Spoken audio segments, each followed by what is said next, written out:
મંત્રી ભાનુબેન બાબરિયા કે તેઓ દાઝી જતા તેમને સારવાર માટે ખસેડવામાં આવ્યા છે। શેક કરવા જતા સમયે પગે તેઓ દાઝી ગયા છે। ભાનુબેન બાબરિયા અમદાવાદની ખાનગી હોસ્પિટલમાં હાલ સારવાર લઈ રહ્યા છે। બજેટ સત્રના શરૂઆતના દિવસોમાં ગૃહમાં ઉપસ્થિત રહેવું અસંભવ છે। ભાનુબેનના વિભાગોનો હાલ પૂરતો ચાર્જ સોંપાયો છે મંત્રીઓને। મહિલા બાળ કલ્યાણ વિભાગના પ્રશ્નોના જવાબ આપશે પ્રફુલ્લ પાનશેરિયા।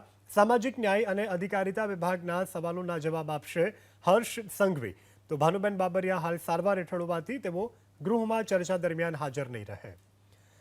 તો તેઓ જ્યારે શેક કરી રહ્યા હતા ત્યારે પગના ભાગે તેઓ દાઝી ગયા છે અને પ્રફુલ્લ પાનશેરિયા અને હર્ષ સંઘવી તેઓના વતી ગૃહમાં જવાબ રજૂ કરશે। મંત્રી ભાનુબેન બાબરિયા કે તેઓ દાઝી જતા તેમને સારવાર માટે ખસેડવામાં આવ્યા છે। શેક કરવા જતા સમયે પગે તેઓ દાઝી ગયા છે। ભાનુબેન બાબરિયા અમદાવાદની ખાનગી હોસ્પિટલમાં હાલ સારવાર લઈ રહ્યા છે। બજેટ સત્રના શરૂઆતના દિવસોમાં ગૃહમાં ઉપસ્થિત રહેવું અસંભવ છે।